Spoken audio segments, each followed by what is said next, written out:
नमस्कार दोस्तों, आज की वीडियो में फिर से आपका एक बार स्वागत है। और आज हम बहुत ही इंपॉर्टेंट इशू के बारे में बात करेंगे। अभी रिसेंटली मिनिस्ट्री ऑफ एजुकेशन ने कुछ गाइडलाइंस इशू करी हैं कोचिंग सेंटर से रिलेटेड। कोचिंग सेंटर जितने भी हैं हमारे देश में, most of the coaching centres यानी 90% से ज़्यादा कोचिंग सेंटर सिर्फ और सिर्फ पैसे कमाने का काम करते हैं। यानी इन्होंने एक धंधा बना रखा है जिसके चलते इनको दूसरी कोई चीज़ दिखाई नहीं देती, सिर्फ पैसा दिखाई देता है और ये बच्चों को एक्सप्लॉइट करते हैं। बच्चे मेंटली हैरेस होते हैं और इसकी वजह से काफ़ी सारे सुसाइड के केस आ रहे थे। इसी के चलते गवर्नमेंट ने कुछ नोटिफिकेशन के थ्रू कुछ गाइडलाइंस जारी करी है नोटिफिकेशन के थ्रू अपने, जिसमें इन्होंने साफ साफ लिखा है कि गवर्नमेंट को काफ़ी सारी शिकायतें आ रही थी कि बच्चे सुसाइड्स कर रहे हैं और आए दिन आप देखते हैं मुखर्जी नगर में किसी ना किसी कोचिंग सेंटर में आग लग जाती है। मतलब लैक ऑफ फैसिलिटीज़ के हैं। उसके बाद टीचिंग स्टाइल को लेके गवर्नमेंट पे कंप्लेन आती है। तो इसी के चलते गवर्नमेंट ने क्या किया है, ये गाइडलाइन जारी की है। सबसे इंपॉर्टेंट पॉइंट मैं आपको सबसे पहले बता देता हूँ, उसके बाद आगे की कहानी हम जानेंगे। इसमें गवर्नमेंट ने ना फीस से रिलेटेड एक इंपॉर्टेंट प्रोविजन दे रखा है। यहाँ पे यह है फीस में, अगर आप 4th प्रोविजन देखेंगे तो इसमें लिख रखा है कि अगर किसी बच्चे ने किसी कोचिंग को 100% फीस एडवांस दे दी है, मान लीजिए 1 लाख रुपए फीस है, बच्चे ने पूरे 1 लाख एक ही बारी में दे दिए। कोचिंग वाले यही करते हैं, वो क्या बोलते हैं कि हम एक ही बारी में सारी फीस लेंगे। जितने यूपीएससी वाले हैं यहाँ पर करोल बाग में, राजेंद्र नगर में, जितना मैं जानता हूँ उसमें क्या होता है कि मतलब सारी की सारी फीस वो एक साथ ले लेते हैं 100%। तो क्या होता है कि जब कोचिंग छोड़ो तो वो बोलते हैं हम रिफंड नहीं देंगे। मतलब पहले तो पैसे ले लिए, अब हमें कोचिंग पसंद नहीं आई तो हम छोड़ना चाहते हैं, बट वो बोलते हैं 1 रुपये भी रिफंड नहीं देंगे। तो गवर्नमेंट ने इसमें साफ साफ लिख दिया है कि अगर बच्चा बीच में कोचिंग छोड़ के जाता है तो जितनी क्लासेस बच्चे ने अटेंड करी हैं उसकी फीस आप कट कर लीजिए, बट जो बाकी का टाइम है जो उसने क्लासेस नहीं ली है वो पैसे आपको रिफंड करने पड़ेंगे। आपके पास दूसरा कोई ऑप्शन नहीं है। ये गवर्नमेंट ने साफ साफ इसमें लिख रखा है। इनफैक्ट गवर्नमेंट ने ये भी लिख रखा है कि अगर जैसे कोई कोचिंग वाला हॉस्टल फैसिलिटीज़, मेस फैसिलिटीज़ जो भी देता है उसके भी पैसे रिफंड करने पड़ेंगे। ये वाला प्रोविजन आप पढ़ सकते हैं। अब चलिए शुरू से इस गाइडलाइन को एक बार समझते हैं। बेसिकली गवर्नमेंट भी जानती है कि जो हमारा जो एजुकेशन सिस्टम है इसमें कोचिंग सेंटर एक्सप्लॉइट कर रहे हैं। क्यों कर रहे हैं? क्योंकि जो हमारा सेकेंडरी एजुकेशन, स्कूल एजुकेशन है वो अप टू द मार्क नहीं है। गवर्नमेंट ने अपने नेशनल एजुकेशन प्रोग्राम जो भी इनका आया था, पॉलिसी आया था एजुकेशन से रिलेटेड, इसमें इन्होंने साफ साफ बोला भी है कि गवर्नमेंट कुछ ऐसे स्टेप्स लेना चाहती है जिससे कि कोचिंग कल्चर ख़त्म हो जाए। क्योंकि गवर्नमेंट ने इसमें लिख रखा है कि हमारा जो आज का भारत का मतलब ये बन रखा है शिक्षा व्यवस्था है, ये कोचिंग सेंटर पे काफ़ी डिपेंडेंट हो रखी है और ये काफ़ी ख़राब है हमारी सोसाइटी के लिए, हार्मफुल इम्पैक्ट इसमें लिख रखा है वर्ड। ठीक है दोस्तों, अब इसके बाद इसमें यह भी लिखा है कि नेशनल करिकुलम फ्रेमवर्क जो अभी रिसेंटली इशू किया गया था उसमें भी गवर्नमेंट ने कोचिंग सेंटर को एलिमिनेट करने की बात बताई गई थी कि जो भी ज्ञान है वो स्कूल और कॉलेज से ही मिल जाए और इनकी ज़रूरत कम से कम पड़े। ठीक है, उसके बाद इसमें यह भी लिखा है कि कंज्यूमर अफेयर्स को भी जैसे अप्रोच कर सकते हैं कोचिंग सेंटर्स के खिलाफ। ठीक है, अगर कहीं पे कोई मेजर इशू आता है। उसके बाद दोस्तों इसमें दे रखा है, सबसे पहले तो देखिए इसमें ना सारी बेसिक चीज़ें दे रखी हैं। कोचिंग का मतलब क्या है, कोचिंग सेंटर का मतलब क्या है। फॉर एग्जांपल इसमें दे रखा है कोचिंग सेंटर का मतलब है कि 50 से ज़्यादा बच्चे अगर आप एक जगह बैठा के पढ़ाते हैं तो वो हो गया कोचिंग सेंटर। ठीक है दोस्तों, इसमें सारी चीज़ें दे रखी हैं कि जहाँ बच्चा बैठता है उसको एक मिनिमम स्पेस मिलना चाहिए ताकि वो कंफर्टेबल होकर पढ़ सके। आपको पता है कोचिंग वाले हज़ार बच्चे एक ही बैच में भर देते हैं।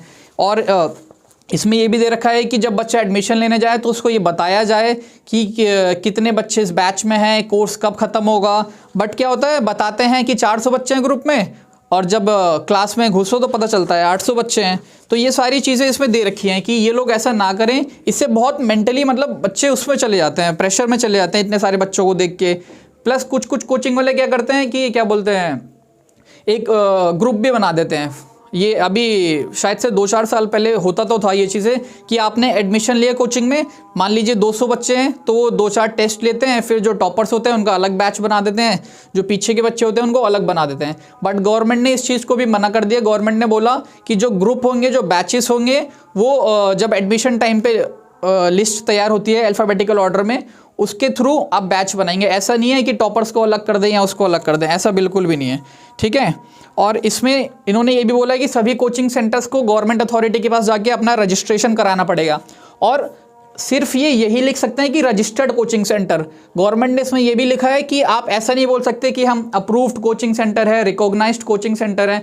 जैसे बहुत लोग हवाबाजी करते हैं ना कि टॉपर्स के द्वारा रिकॉग्नाइज किया गया सेंटर है, इसके द्वारा रिकॉग्नाइज किया है, तो ये सारी चीज़ें नहीं लिखनी है, ठीक है। और हाँ, ये जो मैंने पॉइंट अभी आपको बताई, ये भी इसी में देखिए कि आपको नंबर बताने हैं कि कितने स्टूडेंट्स उस बैच में हैं, उस क्लास में हैं।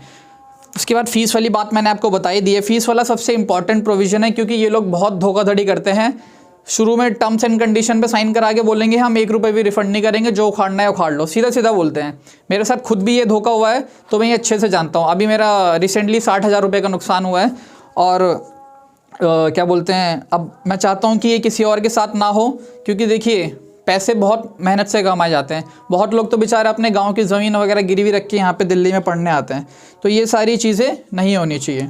देखिए दोस्तों, इसमें एक पॉइंट और है कि कोचिंग क्लासेस जो मतलब जब एडमिशन टाइम पे जाते हैं तो वो बोलते हैं 4 महीने में कोर्स होगा, 6 महीने में होगा, जितना भी टाइम वो बोलते हैं उसमें कोर्स कंप्लीट करवाना है उनको। ये पॉइंट इसमें दे रखा है कि उनको इतनी अपनी तरफ से इतनी कोशिश रखनी है कि वो कोर्स उसी टाइम में कंप्लीट हो।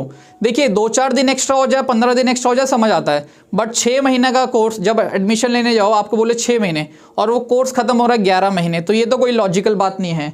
जो ऑप्शनल की क्लासेस हैं शुभरा रंजन कोचिंग इंस्टीट्यूट में, उसमें यही होता है कि बोलेंगे 6 महीने 7 महीने, मैक्स टू मैक्स 7.5 महीने, बट वहाँ जाओ तो पता चलता है 10-11 महीने में कोर्स खत्म हो रहा है। तो ये सारी चीज़ें मतलब ना हो, इसलिए गवर्नमेंट ने ये सारी चीज़ें इशू करी हैं गाइडलाइंस को, ठीक है। इसमें एक पॉइंट और दे रखा है कि कोचिंग वाले 5 घंटे से ज़्यादा एक दिन में किसी बच्चे को ना पढ़ाएं, क्योंकि बहुत सारे कोचिंग वाले वीकेंड पे क्लासेस रखते हैं 10-10 घंटे की, तो वो तो बच्चों को पागल कर देती हैं। इस चक्कर में ये सारी चीज़ें रखी हैं। अर्ली मॉर्निंग क्लास नहीं होनी चाहिए या फिर लेट इवनिंग भी नहीं होनी चाहिए, हर एक चीज़ का ध्यान रखना है। ऐसा कोचिंग मतलब गवर्नमेंट ने जारी किया है कोचिंग वालों के लिए। ये मैं आपको उसमें लगा दूंगा, आप वहाँ पर जाके देख लेना डिस्क्रिप्शन में, और स्क्रीन पे भी आपके आ रहा होगा कुछ कुछ जो मेन पॉइंट्स हैं इसमें, ठीक है दोस्तों। ये सारी चीज़ें मैंने आपको बता दी कि और इसमें एक इम्पॉर्टेंट बात यह है कि आप लोगों को ना अपने अंदर एक यूनिटी की भावना लानी पड़ेगी। कोचिंग वाले हम लोगों को एक्सप्लॉइट इसलिए करते हैं क्योंकि हम लोग इस इशू को रेज नहीं करते, हम कंप्लेन नहीं करते। 1-2 बच्चे जाते हैं तो वो लोग उनको हल्के में ले लेते हैं कि नहीं जाओ, जो उखाड़ना है उखाड़ लो। बट अगर एक एक करके, जैसे बूंद बूंद से घड़ा भरे, आपने डायलॉग सुना होगा ना, एक एक करके अगर 50 बच्चे उनके रिसेप्शन पे खड़े हो जाएं कि हमारी फीस वापस करो, आप गंदा पढ़ाते हो, तो कोई उनको रोक नहीं सकता, उनको डेफिनेटली फीस वापस करनी पड़ेगी। वो इसीलिए अभी तक इतना एक्सप्लॉइट कर पा रहे हैं क्योंकि हम लोगों में एकता नहीं है। तो आप ही लोगों को यूनिटी दिखानी पड़ेगी ताकि वो लोग आपको एक्सप्लॉइट ना कर सकें।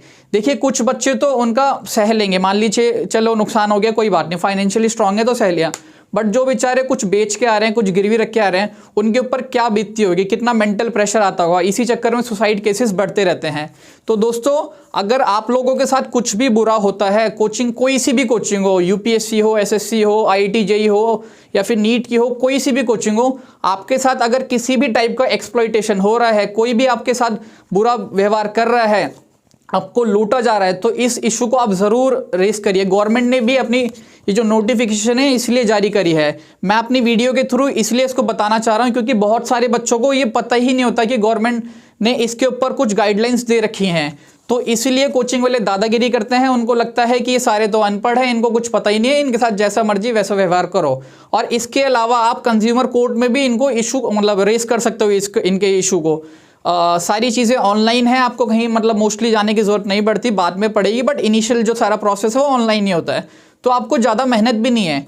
अगर आपको ये भी है तो आप कमेंट सेक्शन में सारी चीज़ें मेरे को बता सकते हैं जो भी आपके साथ हुआ है, क्योंकि आपका कमेंट देख के बाकी बच्चे फिर वहाँ पे ज्वाइन नहीं करते। जो आपका ऑनेस्ट फीडबैक है, जो आपका अपना रियल एक्सपीरियंस है, उसको आप कमेंट सेक्शन में हमेशा शेयर करो, क्योंकि आपका कमेंट किसी के पैसे बचा सकता है। मैंने अभी एक रिव्यू डाला था शुभरा रंजन कोचिंग के ऊपर, उस पर काफ़ी सारे बच्चों ने अपने रिव्यूज़ दिए हैं, अपना ऑनेस्ट एक्सपीरियंस शेयर किया है।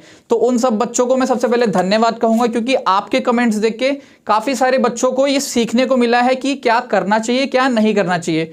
तो उन्होंने खुद से पढ़ना स्टार्ट कर दिया, सेल्फ स्टडी स्टार्ट कर दी।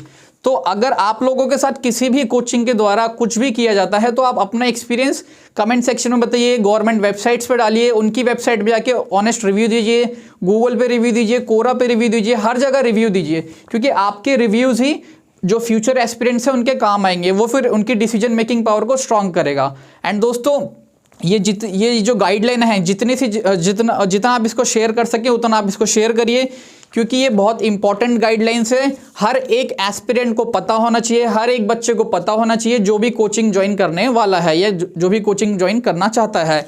इसमें साफ साफ दे रखा है कि कोचिंग वाले अगर एक बार इसको इस गाइडलाइन को नहीं मानेंगे तो उन पर 25,000 का फाइन है, दूसरी बार नहीं मानेंगे उन पर 1 लाख का फाइन है, तीसरी बार अगर उन्होंने इस गाइडलाइन को फॉलो नहीं किया तो उनका जो रजिस्ट्रेशन है वो कैंसिल कर दिया जाएगा, यानी कोचिंग बंद हो जाएगी। तो ये बहुत ही इंपॉर्टेंट गाइडलाइंस है।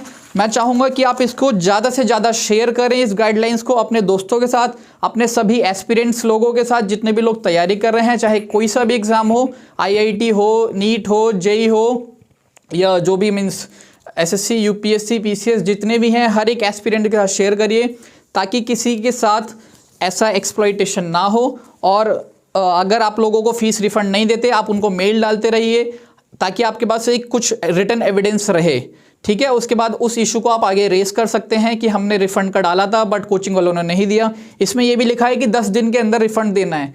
अब 10 दिन में ना दे तो 11वें दिन आप इशू को और एक्सक्लेट कर सकते हैं। वीडियो अगर दोस्तों आप लोगों को इन्फॉर्मेटिव लगी हो तो इस वीडियो को आप ज़रूर शेयर करें ताकि ये इन्फॉर्मेशन ज़्यादा से ज़्यादा बच्चों के पास पहुँच सके। बहुत बहुत धन्यवाद।